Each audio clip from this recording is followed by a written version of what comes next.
നിങ്ങളുടെ favourite shows ഇനി ഒരിക്കലും മിസ്സാവില്ല. ഇപ്പോൾ C5 കാണും നിങ്ങളുടെ ഫേവറേറ്റ് ഷോ തികച്ചും സൗജന്യമായി. അതേമേ നടന്നു. ഇതെല്ലാം ആ ശ്യാമ ഒരുത്തിയുടെ പ്ലാനിങ്ങാ. പ്ലാനിങ്ങോ? അതേമേ, അവള് അമ്മ എന്നെയും ചതിക്കാൻ വേണ്ടി എവിടുന്നോ ഒരു പൊടി കൊണ്ടുവന്ന് ഓട്സിൽ കലക്കി കുടിച്ചതാ. എന്നിട്ട് ബാക്കി വന്നത് എന്റെ ബാഗിലും കൊണ്ടുവച്ചു. അതെയോ? അത് ഞാൻ അറിഞ്ഞില്ല. അതാണ് അമ്മേ ശരിക്കും സംഭവിച്ചത്. നമ്മള് വെറുതെ കുറ്റക്കാരായി. ശ്യാമ നമ്മളെ മനഃപൂർവ്വം കുറ്റക്കാരാക്കി. വിഷപ്പൊടി എവിടെന്നോ കൊണ്ടുവന്ന് ശ്യാമ കുടിച്ചു. ആ, അതാ സത്യം. വയറ്റിലുള്ള സ്വന്തം കുഞ്ഞിനെ കൊന്ന് നമ്മളോടുള്ള പ്രതികാരം വീട്ടാൻ അവൾ അതും ചെയ്യും, അതിനപ്പുറം ചെയ്യും. വിഷം കുടിച്ച് കുഞ്ഞു അവളും മരിച്ചാലും പ്രശ്നമില്ല. പക്ഷെ അവൾക്ക് നമ്മളെ പ്രതികളാക്കണം, അല്ലേ? അത് ഇനി നീ പറയുന്നത് ഞാൻ വിശ്വസിക്കണോ, അല്ലേ? ഞാൻ എന്റെ സ്വന്തം അമ്മയോട് കള്ളം പറയോ? ഇല്ലല്ലോ. സ്വന്തം അമ്മ, അമ്മയേക്കാൾ സ്നേഹം.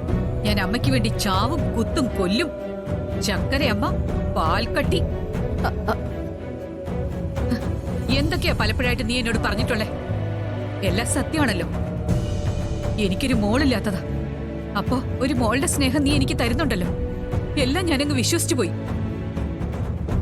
അമ്മ, എനിക്ക് നിന്നോടുള്ള സ്നേഹവും വിശ്വാസവും എല്ലാ സന്ദർഭത്തിനനുസരിച്ച് നീ മുതലെടുത്തു. നീ അപ്പപ്പോ എനിക്ക് ഓതി തന്നതല്ല ഞാൻ കണ്ണടച്ച് വിശ്വസിച്ചു. എനിക്ക് ശ്യാമയോട് കുറച്ച് നീരസം തോന്നിയപ്പോ നീ അതിനെ ഊതി വീർപ്പിച്ചു.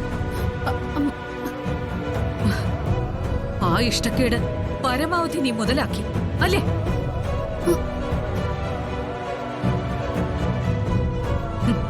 ഇത്രയും നാള് ഞാൻ നിന്റെ കയ്യിലെ വെറും ഒരു പാവയായിരുന്നു എന്ന് ഇപ്പൊ മനസ്സിലായി.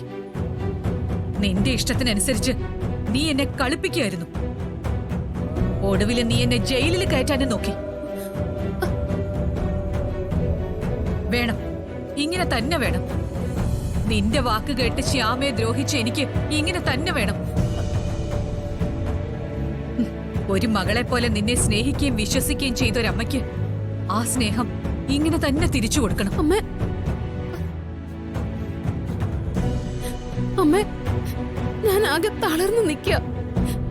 മരിച്ചു കളഞ്ഞാലോന്ന് വരെ എനിക്ക് തോന്നുക. ഈ ഒരു അവസ്ഥയില് അമ്മ കൂടെ എന്നെ ഇങ്ങനെ വേദനിപ്പിക്കരുത്. മരിക്കണമെന്ന് വെറുതെ തോന്നുന്ന എന്തിനാ?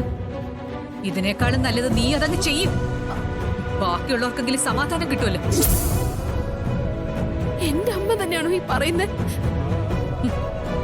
എന്റെ മോള് തന്നെയാണോ മരുമകൾക്ക് വിഷം കൊടുത്തവളായി എന്നെ ജയിലിൽ കയറ്റാൻ നോക്കിയത്? ഈ കുടുംബത്തിന്റെ അന്തസ്സോർത്ത ഞാൻ നിന്നെ ഈ വീട്ടിൽ നിന്ന് ഇറക്കി വിടാത്തെ. ഇല്ലെങ്കി നീ ആ പാതകം ചെയ്തു എന്നറിഞ്ഞ നിമിഷം ഞാനത് ചെയ്തേനെ. ഇനി മേലാൽ അമ്മയെന്നും വിളിച്ച് എന്റെ പിന്നാലെ വന്നേക്കരുത്, പറഞ്ഞേക്കാം. പിന്നെ ഇനി ഇതുപോലെ എന്തെങ്കിലും ക്രൂരത കാണിച്ചാ പോലീസ് കേസ് എടുപ്പിച്ച് നിന്നെ ഞാൻ ജയിലിലേക്ക് അയക്കും.